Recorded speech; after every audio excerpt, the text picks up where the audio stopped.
अरे बात तो करो यार, आप लोग बात नहीं करते हो। क्या इस चौक में ग्रेविटेशनल फोर्स है?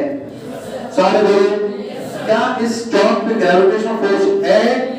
किसने बनाया? अर्थ ने। तो चौक में और अर्थ में पोटेंशियल एनर्जी आता है, उसको क्या बोलेंगे? Gravitational potential energy. क्या मैंने इस बंदे पे ग्रेविटेशनल फोर्स लगाया? नहीं। क्या मैंने इस बंदे पे ग्रेविटेशनल फोर्स लगाया? क्या इसने मेरे पे ग्रेविटेशनल फोर्स लगाया? हम दोनों में एनर्जी आएगी, कौन सी? Gravitational potential energy. क्या ये क्लासरूम को मैं मान सकता हूं it is a system of particles? Yes. क्या हम क्लास में सारे बच्चे जो है इंक्लूडिंग मी, क्या हम एक दूसरे पे ग्रेविटेशनल फोर्स लगा रहे हैं? अरे बोलो ना भाई, क्या हम एक दूसरे पे ग्रेविटेशनल फोर्स लगा रहे हैं? क्या इस क्लासरूम में पोटेंशियल एनर्जी होगी? हाँ, कौन सी पोटेंशियल एनर्जी होगी? Gravitational potential energy. सो कुल मिलाकर बात बहुत ही छोटी है, बहुत सीधी है, बहुत सादी बात है, बिल्कुल आसान सी बात है कि जब जब आपको लगेगा दो पार्टिकल्स हैं या दो से ज्यादा पार्टिकल्स हैं, ये एक दूसरे पे ग्रेविटेशनल फोर्स लगा रहे हैं, तो आप बोल सकते हो कि भाई इस सिस्टम में अब एक एनर्जी आता है और उस एनर्जी को क्या बोलते हैं मेरे बेटे? Gravitational potential. ठीक। अब जो आज का हमारा टॉपिक है वो ये है, लेट अस सपोज हमारे पास एक मास है, एक पार्टिकल है, इसका मास है कितना? m1। हमारे पास और एक मास है, लेट अस सपोज ये कौन सा मास है मेरे बेटे? m2। इनके बीच की दूरी है लेट अस सपोज कितना मेरे बेटे? r। अगर मैं आपको बोलूंगा ये m1 और m2 पे ये एक दूसरे पे कितना फोर्स लगा है, आप क्या बोलोगे जरा बताओ? ग्रेविटेशनल फोर्स कितना? हाँ, F is equal to G m1 m2 divided by r square।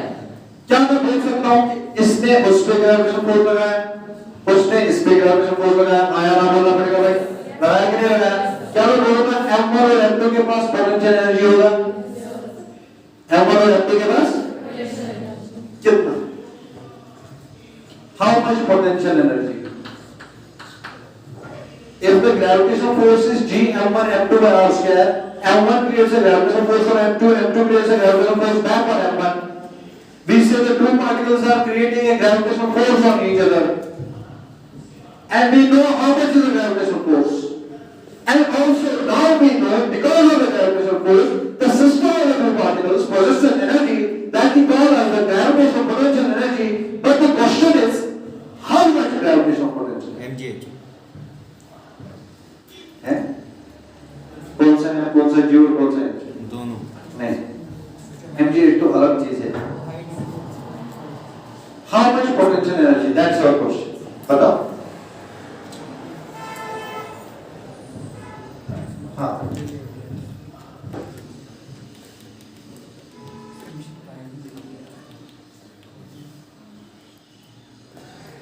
mgr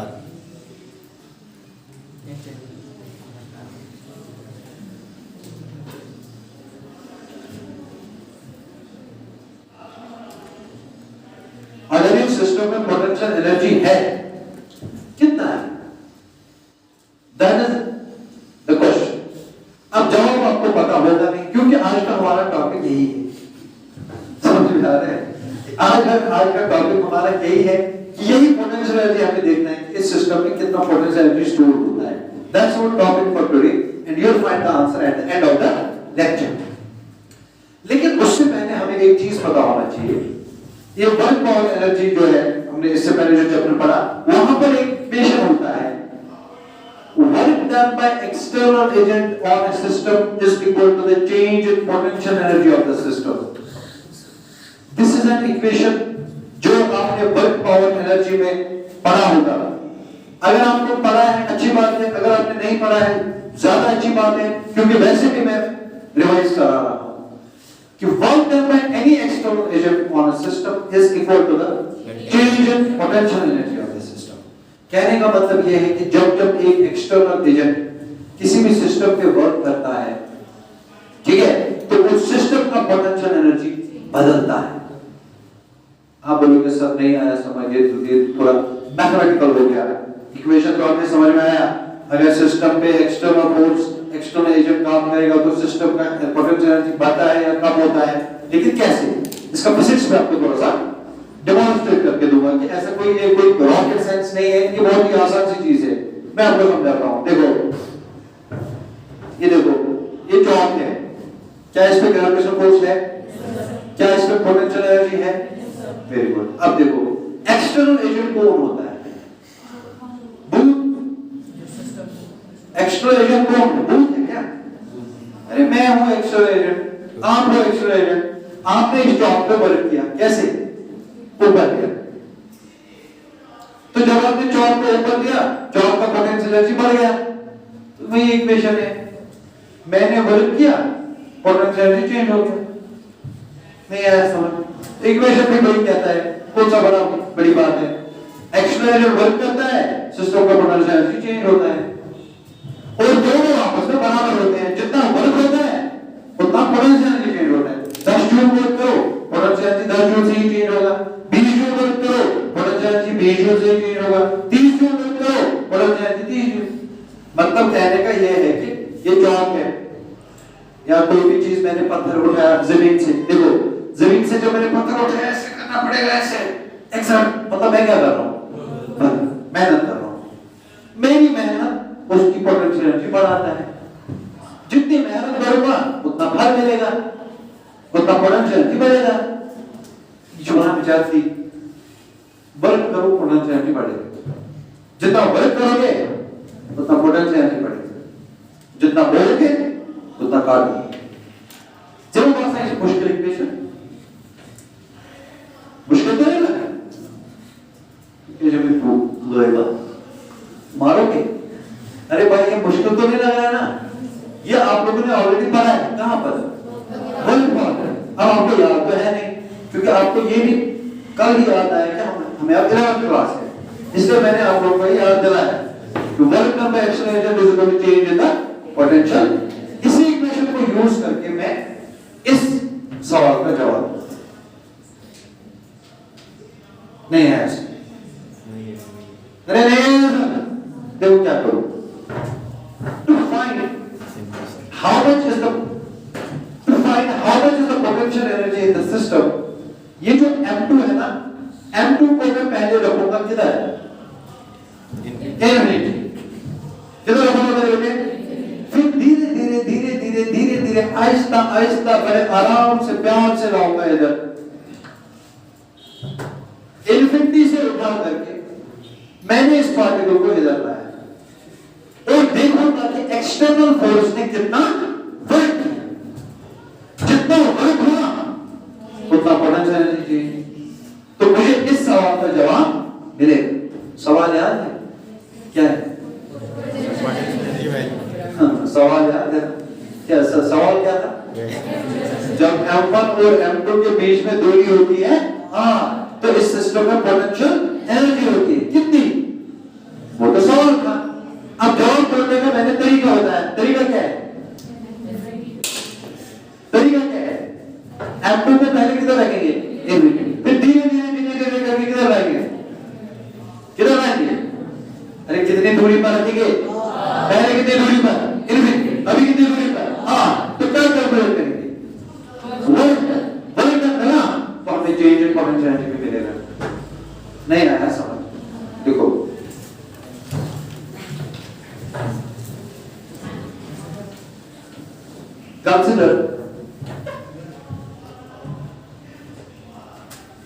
consider काटो, ऐसे लिखो, gravitational potential energy of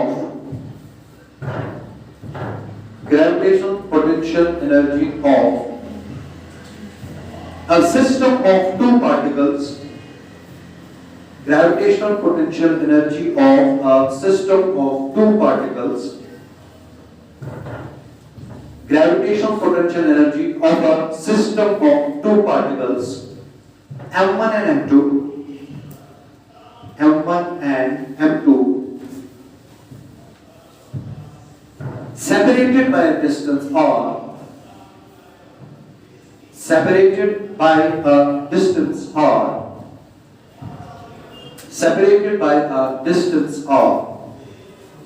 is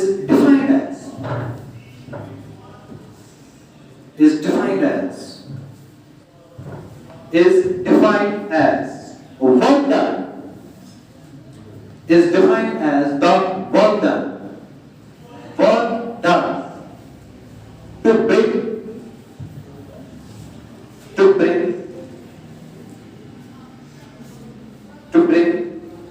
M2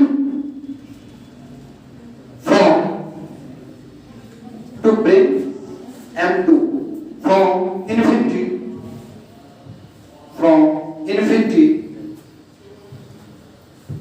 to a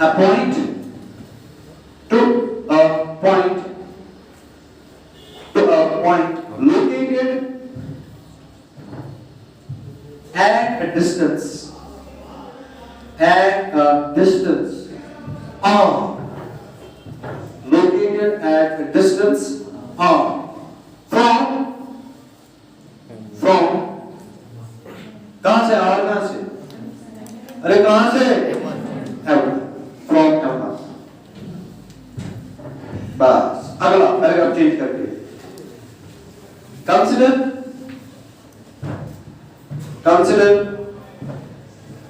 a mass m2, consider a mass m2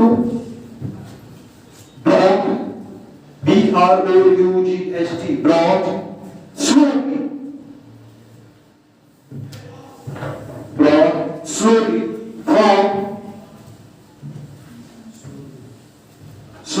from infinity to separation, or brought slowly from infinity to a separation or from M,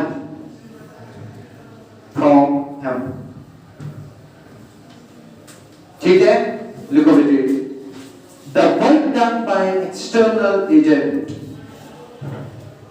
the work done by external agent, the work done by external agent is given by, work done by external agent is equal to, ध्यान से देखना बेटे मेरी ओर, ज़ामन में दो दिया है मुंह में, work done by external agent is equal to integration of F dot dr, ये वर्क का फॉर्मूला होता है। यहाँ से आप लोगों को वर्क ऐसे निकालते हैं, दुनिया में कोई भी वर्क निकालना है फॉर्मूला ये है, work is equal to integration of F dot dr। मगर F कौन सा, एक्सटर्नल, क्यों एक्सटर्नल,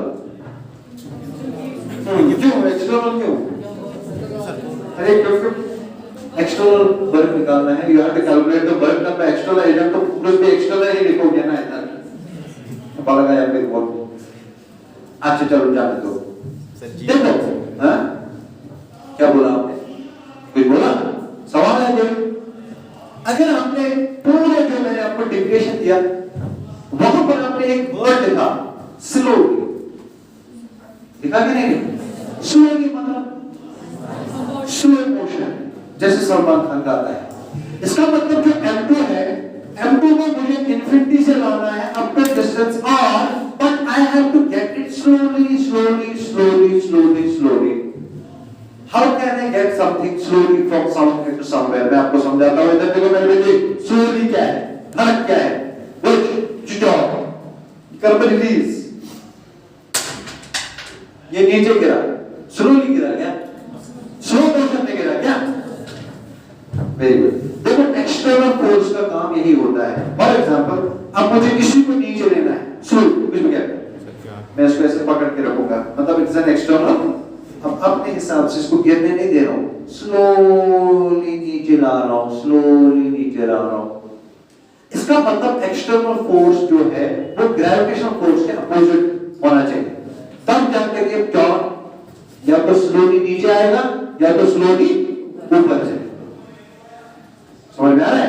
तो स्लोली का मतलब क्या है, स्लोली का मतलब है, तो ये मिसपर का कोई ग्रेविटेशनल फोर्स, ग्रेविटेशनल फोर्स कहां से है, अरे M1 खींचेगा ना इसको, तो M2 में ग्रेविटेशनल फोर्स कहां से, ये है ग्रेविटेशनल फोर्स, है ना, ये है ग्रेविटेशनल फोर्स, मतलब एक्सटर्नल फोर्स कहां से होना चाहिए, एक्सटर्नल फोर्स यहां से होना चाहिए, M2 में कितने फोर्सेस एक्ट कर रहे हैं? दो। क्या क्या? Gravitational force left word, external force. इसकी वजह से पार्टिकल जो है इन्फिनिटी से आता है, लेकिन स्लोली स्लोली स्लोली स्लो। इसका मतलब एक्सटर्नल फोर्स का डायरेक्शन ये है। और जो ये dr है, dr का डायरेक्शन हमेशा यही होता है, right word. So how much is the angle between external force and dr? Zero. Very good. Look at it. It implies, बस अब मैं work done by external agent is equal to integration of F external के बदले लिखेंगे g m1 m2 divided by r square dr। क्या है कोई mind का लाल जो मुझे बोलेगा मैंने क्यों एक्सटर्नल फोर्स को लिखा g m1 m2 bye r square? क्योंकि ये M2 पे 2 equal and opposite forces act हो रहे हैं ना। एक हो रहा है कौन सा? Gravitational force. दूसरा होता है कौन सा?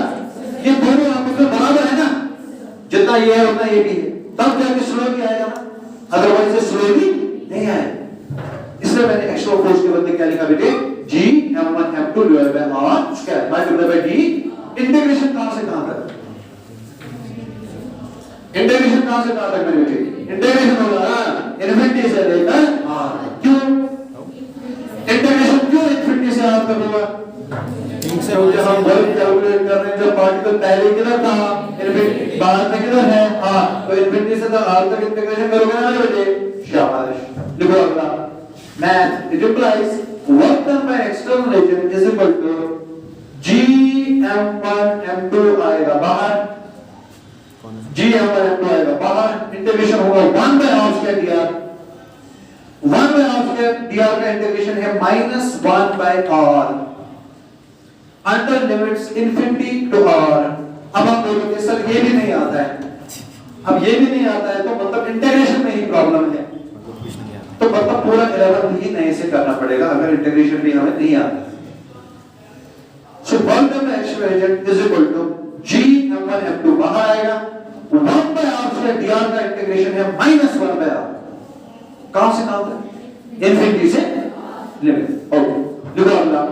Work done by external agent is equal to -g m1 m2 multiply by 1 by r minus 1 by infinity. जरा ये क्या मैंने, अरे लिमिट है ना, अब मैंने लिमिट्स को अप्लाई किया, पहले अपर लिमिट है r फिर लोअर लिमिट है इंफिनिटी, तो 1 by r माइनस 1 by। सही बोले गलत बोले भाई? शोधा तशरा ये भी नहीं आता है? हाँ सर आता है, इतना तो आता है ना। Very good. तो this is the work done by external agent is equal to -g m1 m2 divided by r। इसको डब्बे में बंद करो और लिखो equation number 1। So how much is the work done by external? -g m1 m2 divided by r। Very क्यों? क्योंकि 1 by r तो 1 by r ही है, माइनस 1 by इंफिनिटी होता है 0, तो 1 by इंफिनिटी 0 तो 1 by r बचेगा, वही लिखा। अगला लिखेंगे वी नो, अगला लिखेंगे मेरे बेटे we know there is something which we know. बताओ क्या?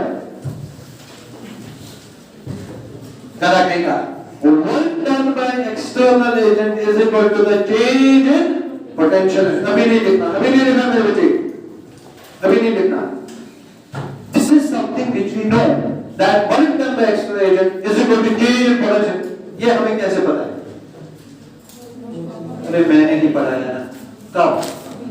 अभी जो बोर्ड पे लिखा फिर मिटाया, अब और लिखा। So work done by external agent is equal to delta U. This is what we already know. Okay, क्या मैं ऐसे लिख सकता हूं? Work done by external is equal to u2 minus u1। क्यों? डेल्टा यू मतलब change in potential energy. Change in potential energy होता है final potential energy minus final कौन सा, इनिशियल कौन सा? फाइनल वो जब ये पार्टिकल किस दूरी पे पहुंचा, r दूरी। इनिशियल वो जब ये पार्टिकल किस दूरी पे था, इन्फिनिटी। नहीं आया नहीं आया नहीं आया। तो u2 किस दूरी पे पोटेंशियल एनर्जी है? r वाली दूरी पे।